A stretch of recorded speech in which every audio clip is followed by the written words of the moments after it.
Rebonjour à tous, nous sommes toujours en direct sur Rose Combat TV. On est en direct sur la deuxième partie de cette émission.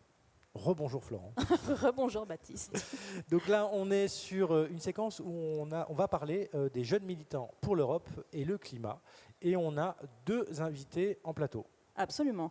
À ma gauche, du coup, nous avons Emma Rafovic, qui est responsable des jeunes du PS à Paris et militante dans le 11e arrondissement de Paris aussi. Je n'ai pas précisé, mais a priori, c'est ça. Dans le 11e à Paris. Ok, merci. Et à ma droite, j'ai Olivier Randia, qui est de Nouvelle Donne Campus, qui était il y a quelques instants à République sur la fin de la manifestation sur la marche pour le climat.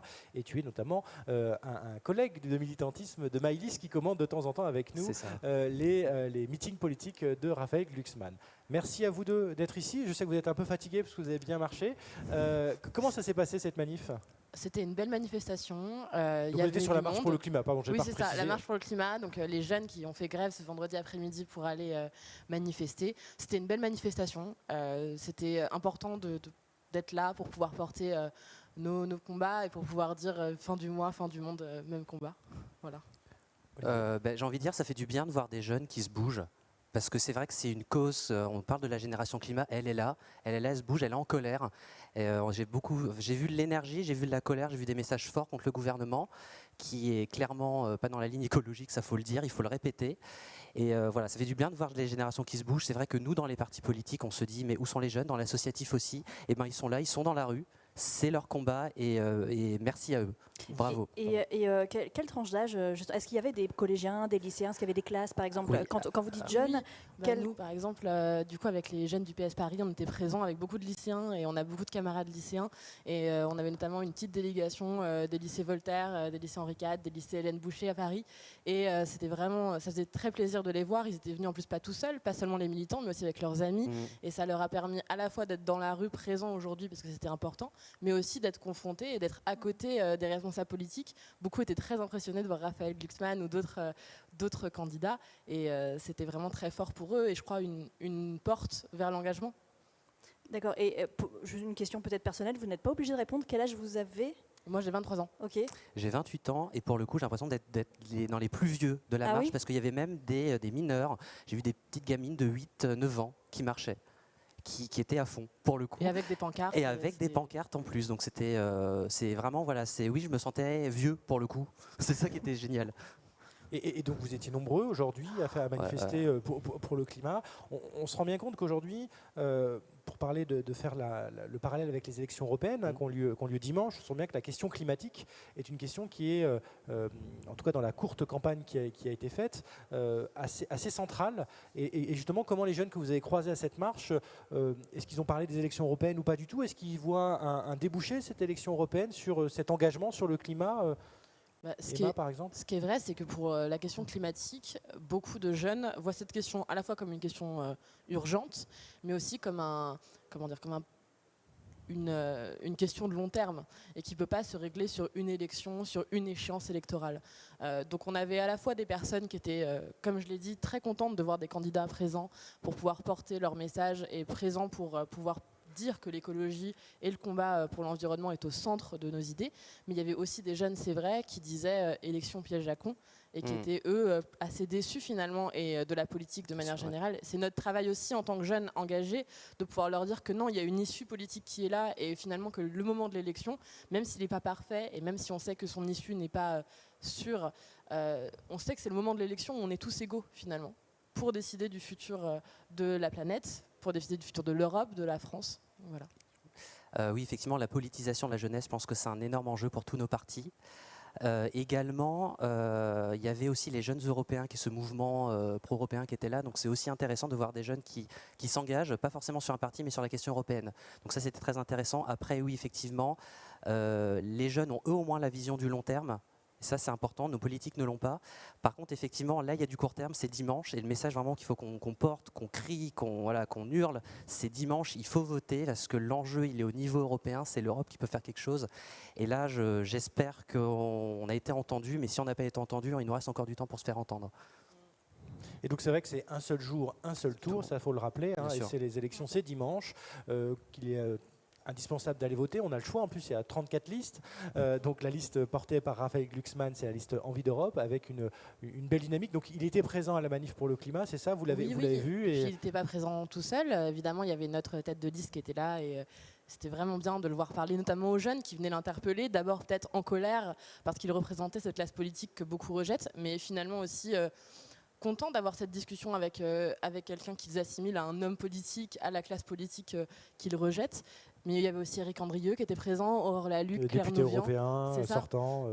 C'était bien de voir justement nos combattants et nos combattantes, comme on dit, présents, aussi pour parler à ces jeunes qui parfois n'ont pas envie de leur parler ou ont envie de leur parler parfois violemment. Et d'aller oser aller à leur rencontre, c'est important. Aujourd'hui, on a besoin de réinvestir cet espace qu'est la rue et que sont les manifestations. Moi, je me suis construite politiquement dans les manifestations. En 2011, mon premier engagement, c'était les manifestations contre la réforme des retraites de Nicolas Sarkozy. J'étais au lycée, j'avais absolument aucune idée d'un engagement partisan à l'époque, mais c'est ça qui m'y a amené et je pense que ça peut être le cas pour beaucoup de jeunes, ou au moins la porte d'entrée vers le vote de dimanche. Oui, c'est la question que j'allais vous poser en fait à l'une comme à l'autre. Quelle était votre entrée dans le militantisme? Comment vous avez eu envie de militer tout simplement dans un parti politique? Alors Emma, vous avez donné un début de réponse, mais on peut y revenir.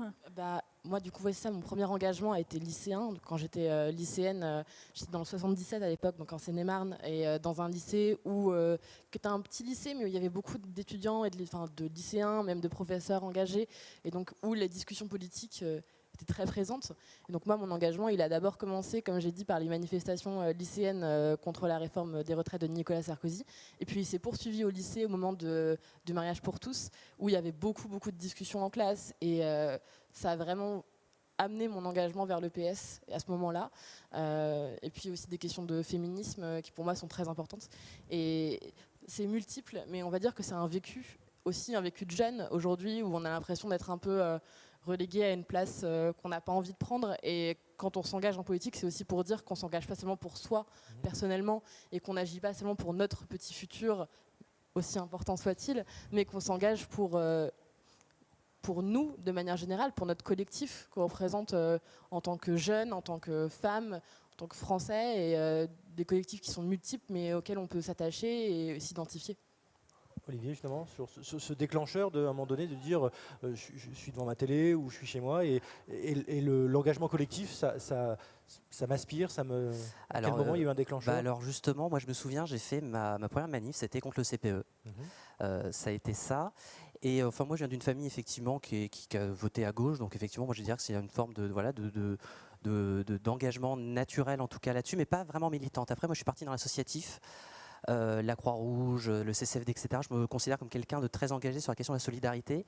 Et un jour, j'ai eu un déclic pour l'engagement politique. J'écoutais une conférence gesticulée.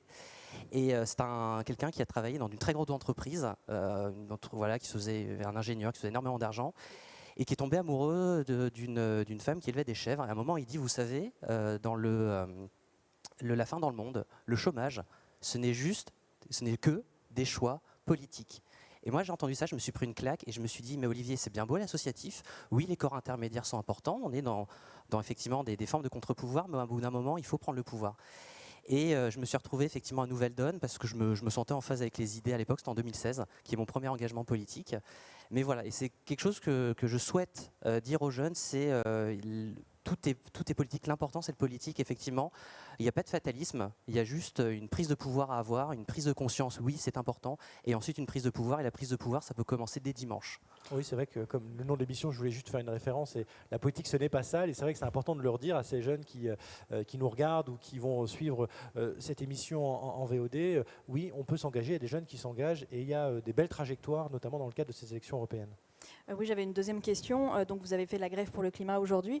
Là, c'est la même question en fait. Qu'est-ce qui a déclenché chez vous votre conscience écologique, si vous en avez une d'ailleurs, mais Oui, j'en ai une. Je dirais que c'est l'urgence, pour nos futurs, de manière générale. Je suis d'une génération à qui on a dit, on se bat pour vous. vous êtes la génération sacrifiée.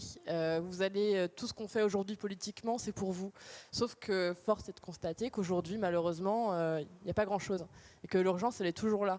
Et quand on dit la date de péremption, c'est on a 10 ans, on doit investir 1000 milliards dans l'écologie, sinon on n'a pas le choix et on va droit dans le mur, c'est des réflexions qui évidemment nous touchent personnellement, c'est notre vécu. Beaucoup de mes amis, dans ma famille, il y a des réflexions sur la question du bien-être animal, qui sont des questions qui se posaient peut-être beaucoup moins il y a quelques années. Et il y a beaucoup d'idées comme ça qui font leur chemin.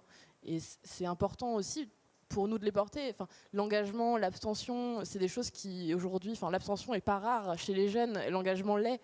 Et finalement, pour nous qui nous engageons, c'est une forme de rébellion, finalement. C'est de l'anticonformisme. Tu parlais du fait que l'abstention serait peut-être pas si importante que ça. C'est vrai que sur l'élection européenne, malheureusement, on attend une abstention chez les jeunes et chez les moins jeunes. Non, justement, je disais que oui, c'est à l'inverse. Oui. Il y avait énormément d'abstention chez les jeunes. Et justement, comment vous êtes perçus? Est-ce que vous n'êtes pas perçus comme des extraterrestres auprès de votre entourage quand vous vous engagez en politique, au Parti Socialiste, à Nouvelle Donne, et comment ils vous regardent en disant mais voilà, tu fais ça pourquoi? Tu veux être élu? Enfin voilà, quel regard vos copains, vos copines à l'école ou dans vos familles vous renvoient sur votre engagement? Alors moi j'ai parlé franchement, des fois je passe pour un taré, mais vraiment quelqu'un de radical, parce que pour le coup effectivement j'aime aussi déconstruire les préjugés, etc. J'aime aussi expliquer derrière. Généralement les soirées ça finit sur des engueulades dès qu'on me met sur le sujet politique, mais effectivement c'est ça, mais pourquoi tu fais ça? Tu sais qu'ils sont tous des pourris, tu sais que c'est que pour leur tête. Je dis non, c'est l'enjeu, il est là, c'est ici qu'il faut être. Si on veut effectivement être, si on veut que les choses changent, pardon. Et effectivement, voilà, moi je pense là, quand je parle de ça, je pense aux gilets jaunes, qui est une forme d'engagement aussi. Et je trouve qu'effectivement quand je parlais des préjugés, je ne sais pas pourquoi je parle de ça, mais je suis abonné à Politis. Effectivement, c'est une revue qui a un hebdomadaire, qui a beaucoup parlé des Gilets jaunes et qui justement a déconstruit un préjugé. On les voyait comme des nationalistes, xénophobes, anti-climat, etc. Et pas du tout. Il y a des coordinations d'assemblées de Gilets jaunes. Il y a tout un programme qui s'est monté. Et moi, je sais que j'ai eu de très belles engueulades autour de verre pendant les soirées, justement sur les Gilets, en disant non, mais c'est pas ce que vous pensez, sortez de votre ville, etc. Donc oui, je dirais qu'on a un regard sur moi un peu du mec qui s'énerve, parce que pour moi, effectivement, les combats, ça part d'une colère. Et voilà, un peu un taré qui s'énerve, effectivement. Emma, est-ce que toi aussi tu t'énerves et tu t'es prise pour une tarée dans tes soirées avec tes copains? Peut-être un peu moins qu'Olivier, mais je sais pas, moi j'ai l'impression que mes combats sont nés de réflexions que beaucoup ont. La différence avec, on va dire, mes amis, ça va être l'engagement. Mais mes réflexions sur les inégalités entre les femmes et les hommes, moi je suis étudiante au CELSA en communication, toute l'affaire de la Ligue du LOL, on l'a vécu en pleine face, quoi. Et le fait que la différence entre, on va dire, des camarades de classe et moi, c'est que moi je me suis dit, en fait je vais aller manifester, je vais aller me battre pour que les choses changent politiquement. Mais sur le fond, on a énormément en commun. C'est pour ça que c'est difficile à vivre l'abstention des jeunes en ce moment, c'est qu'ils vont pas voter, mais sur une majorité de sujets, sur une majorité d'enjeux, on est sur la même ligne et on croit les mêmes choses. Ils sont conscientisés, c'est-à-dire qu'ils ont un avis politique, mais c'est vrai qu'ils ne voient pas forcément l'utilité d'aller voter dimanche, notamment pour Raphaël Glucksmann à Envie d'Europe, et donc ils ont du mal à voir leur traduction politique. Alors oui, mais le souci, c'est que c'est pas seulement pour la liste Envie d'Europe, Raphaël. Ça veut dire qu'on sait qu'on a une image peut-être... qu'on doit aussi revendiquer de notre histoire politique, de le vieux monde, les socialistes, qu'est-ce que vous faites là, on le sait ça, mais le problème c'est qu'ils ne choisissent pas d'alternatives autres. Ils ne vont pas voter pour des listes d'extrême gauche, pour des listes d'extrême droite. C'est le choix de l'abstention. C'est pas le choix d'une radicalité plus dure vis-à-vis d'une opposition au PS. C'est malheureusement un accord sur le fond, mais un désaccord sur comment est-ce qu'on change la société. Mais justement, alors pardon. J'ai envie de rebondir en fait, parce que je pense qu'il y a un travail culturel. Quand je parle autour de moi de justice sociale, de partage des richesses, même d'environnement, beaucoup me disent oui, effectivement, c'est la faute au système. Je vais peut-être dire quelque chose de choqué, de choquant, je vais peut-être faire un buzz là-dessus, mais je pense qu'en France, quasiment tout le monde est de gauche. Mais ils ne le savent pas. Parce que en fait, non, mais c'est vrai, parce qu'on parle beaucoup, tout le monde est d'accord sur le partage des richesses, tout le monde est d'accord sur la justice sociale, tout le monde. Si moi quand j'en parle autour de Écoutez moi, les chroniques de Guillaume Meurice, je vous assure. ah oui, non, mais Guillaume Meurice, il choisit les bons endroits aussi. Mais oui, mais C'est comme ça, quoi oui, tout oui. le monde n'est pas d'accord sur Voilà, ces, mais en sur ces tout cas, il y sujets-là. a en tout cas sur la jeunesse, sur les plus jeunes, alors je suis beaucoup dans le milieu associatif, il y a un travail culturel qui est important. On est tous d'accord sur des mesures à prendre. Mais effectivement, où est le travail culturel? Parce que je pense qu'il y a des gens qui votent LREM, qui votent LR, qui votent même extrême droite, parce qu'il y a un abandon, il y a un fatalisme, il y a une colère. C'est vraiment cette idée de, voilà, il y a vraiment de l'émotionnel. Ils jouent beaucoup sur l'émotionnel. Alors qu'en fait, on leur propose, en proposant des idées qui sont expliquées, qui sont effectivement, on sort du fatalisme, on sort de l'émotionnel, on est vraiment sur de l'intellect, pas au sens intellectuel, mais vraiment sur du fond. Oui, moi je pense qu'on pourrait effectivement être à gauche, on pourrait être à 80% assez facilement. Pour moi, il y a un travail d'éducation populaire aussi. C'est vraiment l'idée, il faut arrêter aussi des fois ces postures hautes, méprisantes, etc. J'ai le savoir, toi tu ne sais pas.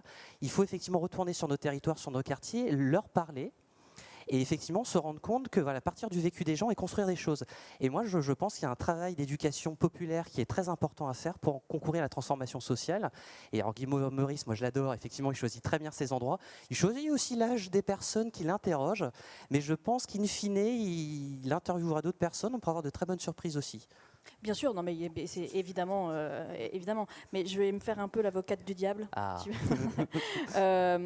Vous avez évoqué la Ligue du LOL. Je suis une des victimes. Alors du coup, dites-moi, qu'est-ce que militer?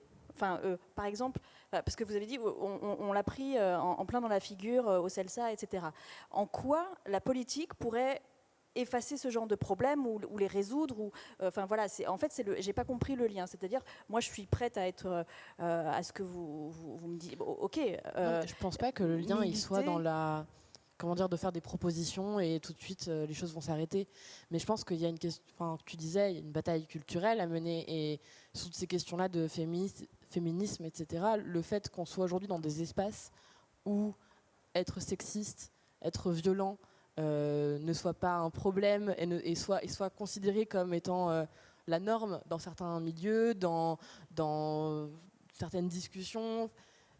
Le problème est là, et moi je pense que la politique ça peut être partout, et c'est pas juste le moment où on glisse son bulletin dans l'urne, mais c'est aussi toutes les discussions qu'on a.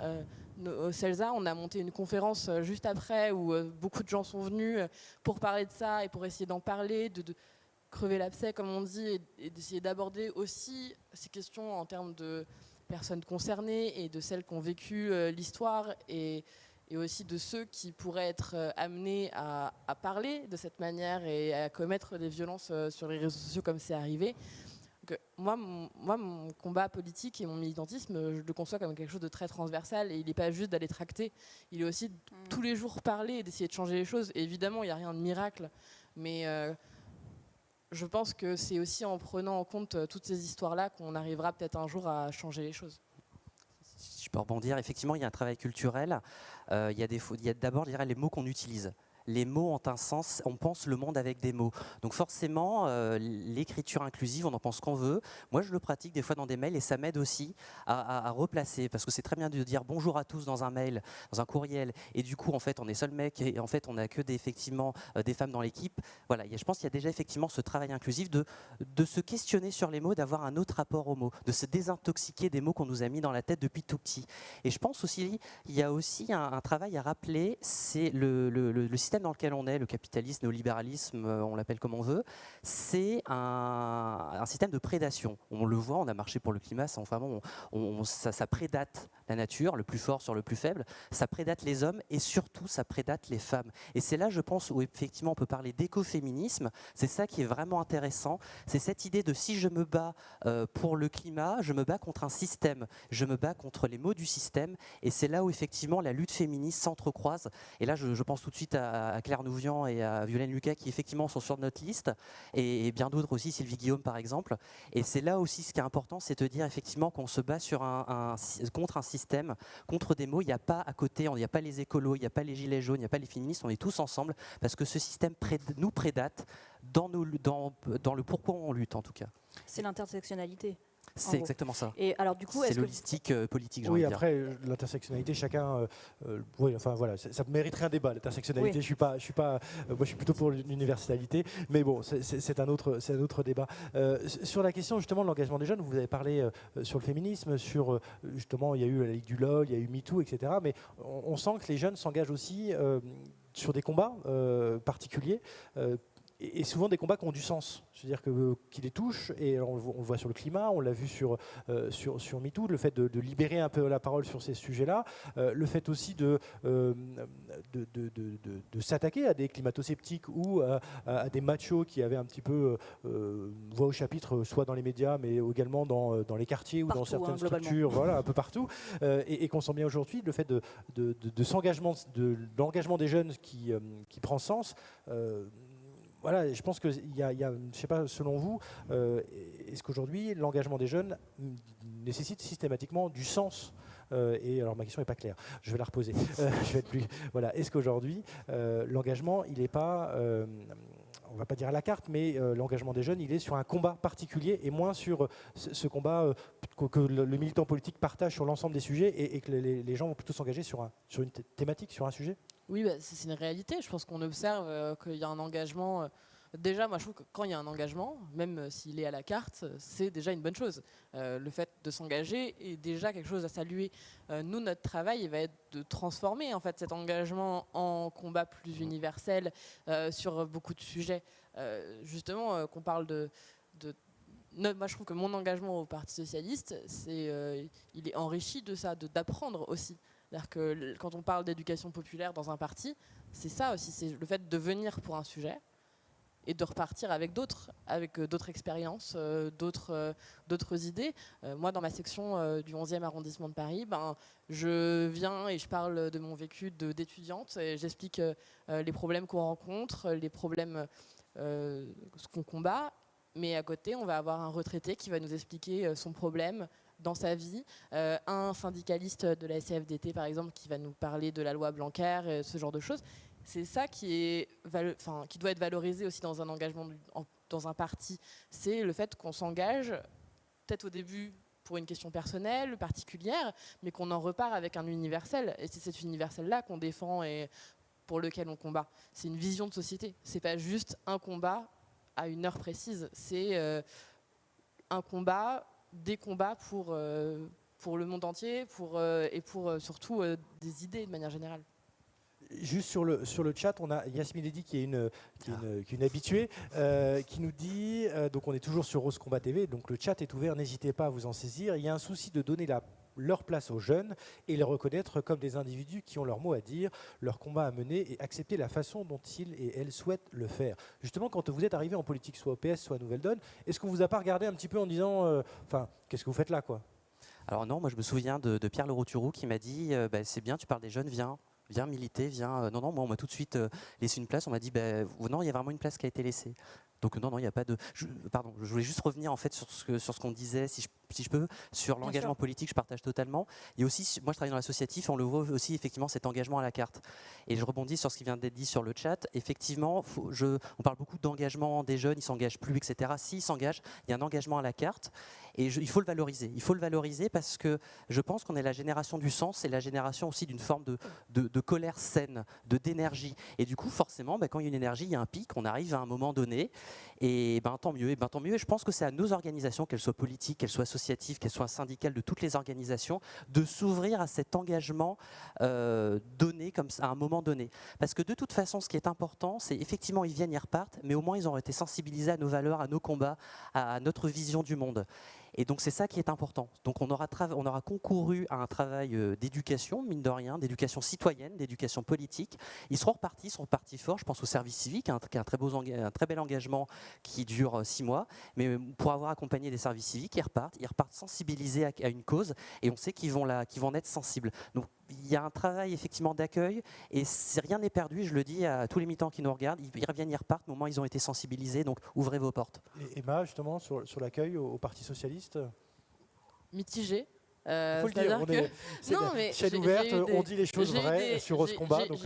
Non mais moi je suis là depuis 2011, donc si ça avait été 100% du négatif, je ne serais plus là. Et évidemment que si je suis là aujourd'hui, c'est aussi parce que j'ai été accompagnée par des militants, par des militantes au quotidien qui m'ont appris beaucoup de choses et qui m'ont permis aussi de m'épanouir dans ce parti. Mais c'est vrai qu'au début, quand on arrive, moi je suis arrivée à 16 ans, donc toute jeune, en plus une femme, donc il y a énormément de choses qui s'accumulent et c'est vrai qu'il y a quand même beaucoup eu de condescendance très vite quand on porte quelque chose, une idée, et on va dire ça c'est la fougue de la jeunesse, ça c'est les jeunes, ça c'est oh là là, ils sont mignons quand même, allez coller des affiches et puis on vous reverra quand il faudra avoir une discussion sérieuse. Non, malheureusement c'est ce qui arrive, mais c'est aussi l'importance, je pense, de l'engagement dans des groupes jeunes et d'arriver à structurer ce genre de groupe jeunes. À Paris, on est un groupe qui existe, qui est dans plein de sections, etc. Donc c'est important de pouvoir montrer à la fois que sur le terrain on est extrêmement efficace et qu'on est là pour porter les campagnes. Là en ce moment on est tous les jours sur le terrain, on est là parce qu'on y croit et parce qu'il faut y croire et que c'est le dernier jour de campagne, donc là je repars, je vais en collage, donc voilà, c'est important. Et d'un autre côté, c'est aussi de savoir s'engager dans les sections et d'être présent et de montrer que les jeunes, je pense que ça va être pareil à Nouvelle Donne, mais qu'à la fois c'est important de valoriser des cadres jeunes, mais en même temps d'être présent, intégré dans nos sections. Justement, on parlait Nouvelle Donne, Parti Socialiste. Cette campagne est un peu la particularité d'élection européenne de rassembler le Parti radical de gauche, Nouvelle Donne, Place Publique et le Parti Socialiste. Justement, l'émission va bientôt se terminer, mais en quelques mots, comment vous avez vécu ce rassemblement? Parce que souvent on le dit, le rassemblement à gauche, il y en a beaucoup qui en parlent, Raphaël Glucksmann l'a fait. Donc justement, vous, comment vous l'avez vécu dans votre militantisme? En quelques mots, le fait de partager un petit peu cette campagne avec d'autres organisations, Olivier, en quelques mots? Alors, je tiens à dire, c'est génial. Il ne faut pas s'arrêter là. Notre plus belle victoire, c'est d'avoir fait déjà l'union. Et je tiens à dire bravo à nos candidats. Je tiens à dire bravo à tous les militants de terrain, et en particulier les jeunes qui sont sur le terrain. Je pense effectivement aux jeunes sur Paris, à chaque fois je like quand je les vois effectivement le matin, le soir. Je pense aussi à ceux qui sont sur le numérique, c'est important aussi. Tous ceux qui retweetent, etc. Et en fait, voilà, on a déjà gagné notre premier combat, c'était l'union. Il faut continuer, camarades. On est encore plein. Il n'y a pas que des camarades là sur la chaîne. Sur la chaîne Twitch, c'est ouvert à tout le monde, donc il n'y a pas que des camarades. Mais venez tracter, venez. Mais c'est ça qui est vraiment important. Il faut continuer parce qu'on a commencé à mettre un pied dans la porte. Il faut ouvrir la porte. Et ce que je souhaite, c'est qu'on fasse un beau score pour dire, regardez, l'union, ça marche. On est peut-être effectivement différents, on a des parcours différents, on n'a peut-être pas effectivement les mêmes programmes précis, mais on a les mêmes combats. C'est vrai qu'on a discuté tout à l'heure, on s'est dit on va continuer à partir de septembre. Et voilà, il y a encore plein de belles choses. L'important, c'est de prendre le pouvoir, il faut le dire. C'est pour ça qu'on est là, pour changer les choses, pour transformer la société. Ça ne se fera qu'avec l'union et je suis... Au début, je dois le dire, je faisais partie des sceptiques et je le reconnais devant tous ceux qui nous regardent. Et j'étais un convaincu et quand je vois des sceptiques, je lui dis non. Regarde les combattants, regarde les candidats, regarde le programme, regarde la fougue, l'énergie. On parle d'enthousiasme à tous les meetings. Moi, je pense qu'à 8h du matin, je suis devant le bureau de vote avec ma carte et avec le bulletin Envie d'Europe. Et je le dis, j'ai vraiment, vraiment hâte d'être après le 26 pour continuer avec vous, pour continuer l'union. Après, les gens peuvent voter aussi jusqu'à 20h. Donc oui, vous n'êtes pas obligé d'être là à 8h du matin. Mais voilà. Je vais continuer à faire mon rôle de sceptique, pour reprendre votre mot. Moi, je suis ni militante, ni engagée politiquement. Voilà, je vais voter parce que j'estime que toutes les femmes au monde n'ont pas le droit de vote. Donc, voilà. C'est un geste politique, n'empêche, même si je m'en défends. Mais voilà, ma question, c'était pour les gens qui ont peur des partis politiques, qui pensent que c'est le mal, que c'est sale, pour reprendre les termes du titre de l'émission, est-ce que vous auriez des idées d'engagement qui ne sont pas forcément auprès des partis, mais qui pourraient peut-être s'en rapprocher? En tout cas, comment on peut agir, comment on peut s'engager sans pour autant faire partie d'un parti politique ou de s'encarter? C'est l'exemple même de la marche pour le climat qu'on a eu aujourd'hui. C'est-à-dire que moi, je pense que l'engagement partisan, c'est celui qui est le plus complet et qui, moi, en tout cas, me satisfait le plus. Mais évidemment que ce n'est pas le seul et évidemment qu'on peut tous les valoriser. Le fait est qu'aujourd'hui, aller à une manifestation, c'est un engagement. Aujourd'hui, c'est peut-être... on va dire, mais tweeter sur un sujet, c'est un engagement. Évidemment, les engagements sont multiples et nous, notre sujet va être évidemment de valoriser le nôtre, mais il faut évidemment ne jamais être méprisant et être dans l'ouverture. Et c'est aussi l'objet, je pense, de cette liste, et du rassemblement. C'est-à-dire que sur cette liste, il y a évidemment des personnes qui viennent de partis politiques. C'est le cas de Pierre Larouturou, c'est le cas de Sylvie Guillaume, d'Éric Andrieux, mais il y a aussi des personnes comme Raphaël Glucksmann qui viennent d'ailleurs et qui ont trouvé leur place dans un cadre qui reste assez partisan. Aujourd'hui, ceux qui militent sur les marchés, devant les lycées, etc., restent beaucoup des militants du Parti socialiste, de Nouvelle Donne, des radicaux de gauche, etc. Donc je pense que notre travail va être plutôt d'essayer de rassembler plutôt que de voir les combats comme étant potentiellement divisés. On arrive à la fin de l'émission, je suis désolé, c'est vrai qu'on a envie de rester. On a une dernière question à vous poser. L'émission s'appelle Rose Combat TV. Dans une rose, il y a des épines et il y a une fleur. Est-ce que vous avez un coup de cœur, un coup de griffe, Olivier, à donner? Alors un coup de cœur, on ne parle pas souvent du sujet du handicap. Moi je travaille dans une association du handicap, c'est un sujet qui est très important, c'est 12 millions de personnes handicapées en France et je ne compte pas les familles qui sont touchées par ce sujet. Il y a je crois que c'est le 14 mai, il y a eu une manifestation de personnes en situation de handicap contre la politique d'Emmanuel Macron. Sur notre liste, nous avons Sylvie Guillaume. J'en parle, j'essaie de ne pas faire de prosélytisme dans mon association, il ne faut pas que ma chef entende ce que je vais dire, mais effectivement, il y a un intergroupe au niveau européen, j'essaie de le faire court, il y a un intergroupe au niveau européen sur 2 commissions qui travaillent sur le handicap. Nous avons 3 eurodéputés français, FN, LREM, et nous avons Sylvie Guillaume, qui est la seule eurodéputée de gauche. Et donc c'est un sujet qui est important, c'est une femme engagée pour les droits, et en particulier pour l'inclusion et pour le handicap. Je le dis sans rougir, elle est reconnue par les associations du handicap sur cette cause. Et du coup, je suis très fier qu'elle soit numéro 2, et je n'ai qu'une envie, c'est de la renvoyer à Strasbourg sur l'intergroupe pour qu'elle continue ce combat. Et merci Sylvie Guillaume pour ce combat. Dans le handicap, on reconnaît ce combat et voilà, il faut l'envoyer au Parlement européen. Donc c'est une combattante qui est sur la liste Envie d'Europe derrière Raphaël Glucksmann. Emma. Alors très rapidement, un coup de cœur d'abord pour une association très vite qui s'appelle Prenons la Une, qui est une association de femmes journalistes principalement qui travaillent dans les médias et t'en fais partie, vous en faites partie, je ne sais pas, peut-être parce que tu non, mais je les connais très bien. C'est une très belle association et je pense qu'il faut aller les aider et les soutenir. Et un coup de griffe peut-être très rapide aussi sur Jordan Bardella et ça, c'est le tête de liste du Front National pour les élections européennes. Ces mots hier dans le débat qui était assez scandaleux. J'en ai un peu marre que nos débats sur la question européenne soient complètement cannibalisés par la question migratoire, cannibalisés par le Front National et même malheureusement les Républicains.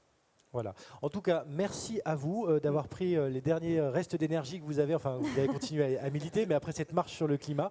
En tout cas, merci de les avoir partagés avec nous. Le 26 mai, un seul tour, un seul jour. En tout cas, vous serez au rendez-vous. Vous serez là dimanche pour aller voter pour cette liste avec Raphaël Glucksmann. Merci pour votre engagement. J'espère que ça fera des émules et que de plus en plus les jeunes s'engageront en politique, quel que soit le paysage politique, mais au moins qu'ils s'engagent aussi dans les associations. J'ai trouvé que la référence aux bénévoles était très, très, très intéressante. Vous allez rester avec nous là, pour la séquence d'après. On va faire une petite pause plateau. Petite pause plateau pour aller prendre l'air parce qu'il fait très chaud sur ce plateau et pour boire un petit peu d'eau. Et on se retrouve dans quelques minutes pour parler séries télévisées, pop culture en général en fait et politique. Et donc on est sur Rose Combat TV, on reste en ligne, restez avec nous et on se retrouve dans quelques instants pour la suite de l'émission. Merci. Garantie sans spoiler. On essaiera.